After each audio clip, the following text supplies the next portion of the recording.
नमस्कार प्रिय साथियों, मैं हूं आचार्य श्रीधर खंडल और आपका स्वागत है नक्षत्रवेद.com के विशेष कार्यक्रम में। आज बहुत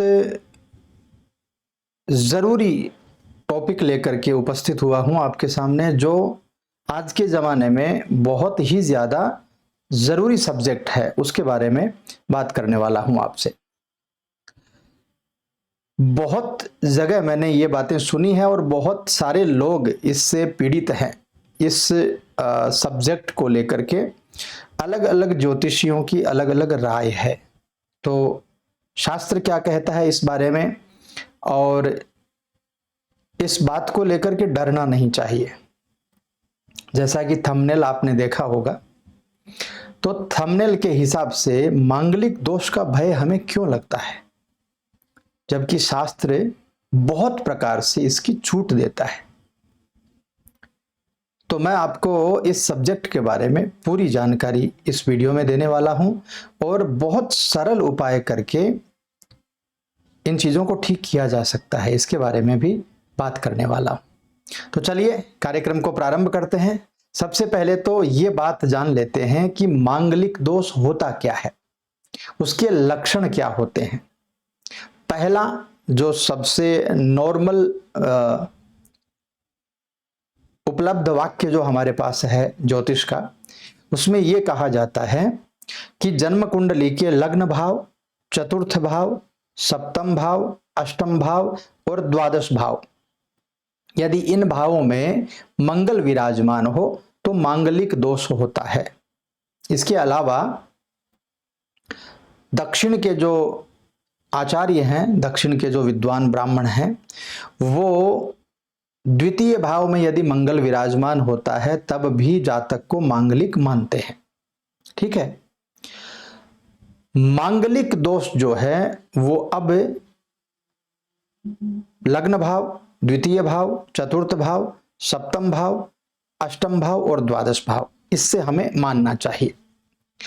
मंगल दोष से पीड़ित जो जातक है उसको सामाजिक दृष्टि से बहुत भ्रमित किया गया है, सामाजिक दृष्टि से बहुत ज्यादा प्रताड़ित किया गया है। उसके मन में जबरदस्ती बैठा दिया गया है कि यदि आप मांगलिक हैं और आप यदि किसी नॉन मांगलिक से शादी कर लेंगे जो कि मांगलिक नहीं है, तो दोनों में से किसी की मृत्यु हो जाएगी। ऐसा बहुत सारे लोगों द्वारा कहा जाता है।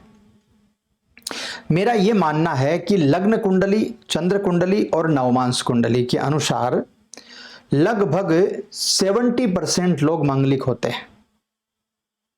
लग्न कुंडली, चंद्र कुंडली और नवमांश कुंडली से 70% लोग मांगलिक होते हैं, लेकिन उनमें से 10% लोग ही मंगल दोष से पीड़ित होते हैं, 60% नहीं होते हैं।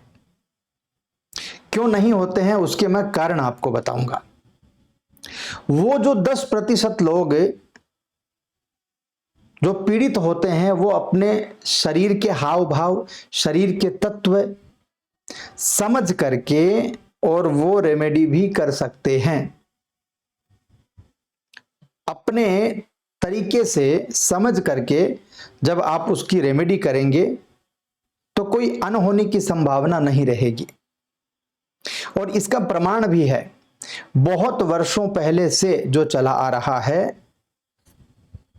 जब पति कन्या और यूं मान लीजिए कि वर का विवाह होता है, तो उस समय तब तक वो क्रिया पूरी नहीं मानी जाती है जब तक मांगलिक सूत्र उसको नहीं पहना दिया जाता है, कन्या को।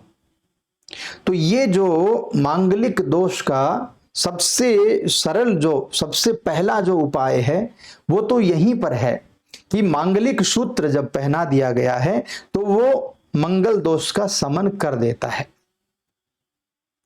इसके अलावा भी बहुत सारे ऐसे विधान हैं, जैसे आप रोजमर्रा के जीवन में कुछ रेमेडी करके, कुछ पूजा पाठ करके इन चीजों को ठीक कर सकते हैं। अच्छा, इसमें जब मांगलिक होता है जातक तो उसके साथ क्या क्या चीजें घटित होती हैं, मतलब कैसे समझ में आएगा कि ये जातक मांगलिक है? पहली बात, जब मांगलिक होगा जातक तो जातक को गुस्सा बहुत ज्यादा आएगा। हालांकि ये दूसरी वजह से भी ये चीजें हो सकती हैं, सूर्य के प्रभाव से भी ये चीजें आ सकती हैं। सर में ज्यादा दर्द होगा।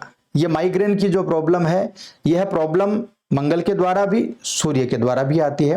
तो हो सकता है यदि मांगलिक कुंडली है तो माइग्रेन होना, सर दर्द ज्यादा होना, सर दर्द ज्यादा परेशान करता हो तो समझ सकते हैं कि मंगल का दुष्प्रभाव आ रहा है। मंगल रेखा जो है उसमें बहुत सारी छोटी छोटी रेखाओं का काटना, मंगल रेखा को, ये एक जबरदस्त तरीका है मंगल को देखने का। विवाह रेखा से एक रेखा हृदय रेखा की ओर यदि निकल जाए हाथ में तो भी मांगलिक दोष होता है।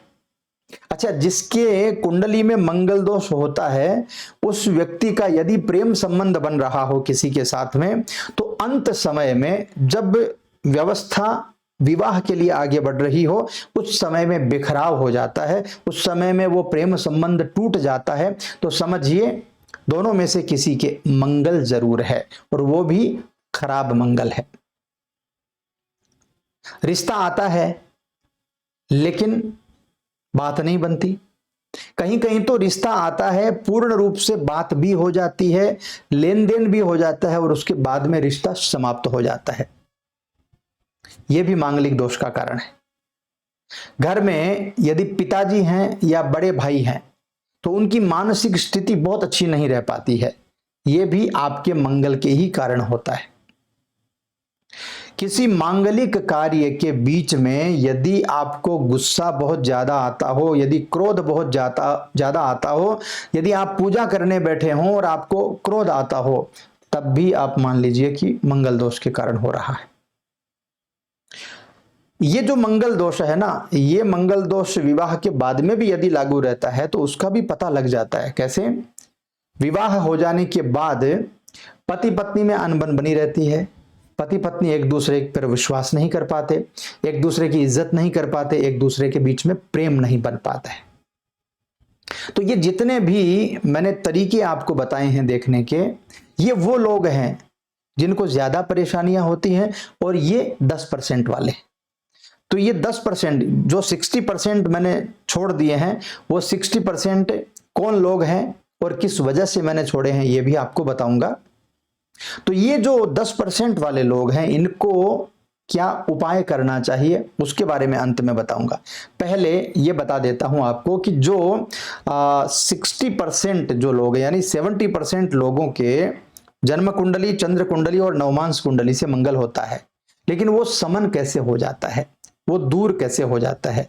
यानी जीवन में जब भी वो 10% लोग वही हैं जिनके जीवन में जब भी शुभ कार्य होना होता है तो मंगल की अड़चनें बीच में आएंगी, बाकी लोगों के नहीं आएंगी।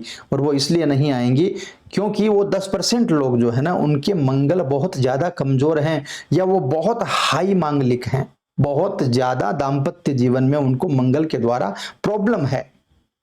तो जो 60% लोगों के मंगल का समन हो जाता है वो किस तरीके से हो जाता है? पहला तरीका, मंगल दोष का परिहार जो है, यदि मंगल दोष बन रहा है किंतु उसी कुंडली में शुभ ग्रह केंद्र में है, यदि शुक्र द्वितीय भाव में है, गुरु मंगल दोनों साथ में हो या मंगल पर गुरु की दृष्टि पड़ती हो, तो गुरु के द्वारा उस मांगलिक दोष का समन हो जाता है। हालांकि ये व्यवस्थाएं तब होती हैं जब मंगल की परिस्थिति अच्छी हो। देखिए, शुभ ग्रह केंद्र में होंगे तो उनका प्रभाव ज्यादा होगा। शुक्र जो दाम्पत्य का कारक है वो यदि द्वितीय भाव में होगा तो मंगल का प्रभाव समाप्त कर देगा। और गुरु जो बृहस्पति देव हैं, जो देवताओं के गुरु हैं, वो यदि मंगल के साथ में आ जाते हैं तो मंगल का दोष समाप्त हो जाता है। या गुरु की दृष्टि यदि मंगल पर पड़ जाती है तब भी उस मंगल का दोष समाप्त हो जाता है। तो जो 70% कुंडलियां हैं उनमें से किसी किसी के साथ में ये चीजें घटित हो जाती हैं। आप भी अपनी कुंडली खोल करके देख लीजिए। इसके बाद में दूसरा तरीका, वर और कन्या की कुंडली में आपस में मांगलिक दोष की काट हो जाती है। जैसे एक के मांगलिक स्थान में मंगल हो और दूसरे के इन्हीं स्थानों में सूर्य, शनि, राहु या केतु हो। यानी पति के यदि मांगलिक भाव में, जो मैंने मांगलिक भाव आपको शुरू में बताए थे, उनमें यदि मंगल है और पत्नी के यदि उन्हीं स्थानों में सूर्य, शनि, राहु, केतु आदि कोई भी पाप ग्रह हैं, तो वो मंगल का दोष समाप्त कर देते हैं। तो जरूरी नहीं कि दोनों ही मांगलिक हों। यदि आप के दूसरे की कुंडली में ये ग्रह भी हैं उस भाव में, तब भी उस मंगल दोष का शमन हो जाता है। ये दूसरा तरीका। तीसरा तरीका आपको बताऊं, मेष राशि का मंगल यदि लग्न में हो तो उसका दोष नहीं लगता। धनु राशि का मंगल यदि द्वादश भाव में हो तो उसका दोष नहीं लगता। वृश्चिक राशि का मंगल यदि चतुर्थ भाव में हो तो उसका भी दोष नहीं लगता। वृषभ राशि का मंगल यदि सप्तम भाव में हो तो उसका दोष नहीं लगता। और कुंभ राशि का मंगल यदि अष्टम भाव में हो तो उसका दोष नहीं लगता है। वो इसलिए नहीं लगता है क्योंकि उस भाव में, उस राशि के साथ में जाने पर मंगल के अशुभ प्रभाव समाप्त हो जाते हैं। ये तीसरा तरीका है। अब चलते हैं चौथे तरीके की तरफ। चौथा तरीका है, मंगल यदि स्वराशि का हो, यानी मेष राशि या वृश्चिक राशि में बैठा हो, मूल त्रिकोण में बैठा हो, उच्च राशि का यानी मकर राशि का होकर के बैठा हो, या मित्र राशि यानी सिंह, धनु या मीन राशि का होकर के बैठा हो, तब भी मंगल दोष का प्रभाव समाप्त हो जाता है। इसलिए ज्यादा डरने की बात नहीं है। एक और तरीका बताता हूं, सिंह लग्न और कर्क लग्न में भी लग्नस्थ मंगल का दोष नहीं लगता है। शनि, मंगल या कोई भी पाप ग्रह जैसे राहु, सूर्य, केतु अगर मांगलिक भावों में आ जाते हैं तो भी ये दोष समाप्त हो जाता है सेम कुंडली में। तो ऐसी परिस्थिति में भी आप मंगल की चिंता नहीं करें। मंगल जो है वो मांगलिक दोष है। हाँ, मांगलिक दोष होता है खराब, किंतु वो केवल 10% कुंडलियों में होता है, बहुत ज्यादा कुंडलियों में वो नहीं होता है। इसके अलावा एक उपाय और बताता हूं, यदि कन्या की कुंडली में यानी जातिका की कुंडली में गुरु यदि केंद्र में हो या त्रिकोण में हो तो ऐसी परिस्थिति में भी मांगलिक दोष नहीं लगता है और अपितु उसका सुख सौभाग्य बढ़ जाता है। तो ये व्यवस्था भी मान लेनी चाहिए, ये व्यवस्था भी बहुत अच्छी है। मंगल की वजह से बहुत ज्यादा डरने की आवश्यकता नहीं है। अच्छा, जिनको बहुत हैवी मंगल है, बहुत खराब मंगल है और ये जो उपाय मैंने बताए ये उपाय सेट नहीं होते हैं, तब क्या करना चाहिए? तब उसके लिए बहुत ज्यादा घबराने की आवश्यकता नहीं है। इतना भ्रम और इतनी अव्यवस्थाएं जो पैदा हो गई हैं उनसे घबराने की आवश्यकता नहीं है। क्या करना चाहिए? सबसे सरल उपाय है मंगल का, हनुमान जी की नियमित पूजा करिए, नियमित उपासना करिए, नियमित हनुमान जी को सिंदूर चढ़ाइए, हनुमान जी को भोग लगाइए और नियमित रूप से हनुमान चालीसा का पाठ कर लीजिए, नियमित सुंदरकांड का पाठ कर लीजिए, बजरंग बाण का पाठ कर लीजिए। ये ऐसा सरल उपाय है जो आप नियमित अपने पूजा पाठ में शामिल करके घर पर ही मंगल दोष को, सामान्य मंगल होगा तो तुरंत ही समाप्त हो जाएगा, उसको आप ठीक कर सकते हैं। दूसरी बात, यदि आप कन्या हैं तो प्रत्येक मंगलवार को शिवलिंग पर कुमकुम चढ़ा दीजिए। इसके साथ ही लाल मसूर की दाल, लाल पुष्प, लाल कपड़ा, इनका दान कर दीजिए, बहुत अच्छे प्रभाव आपको मिलेंगे। दूसरी बात, गौ माता को मसूर की दाल, रक्त पुष्प, लाल मिठाई, ये सब गौ माता को खिला दीजिए। तो भगवान गुरुदेव के प्रसाद से मंगल का जो दोष है वो समाप्त हो जाएगा।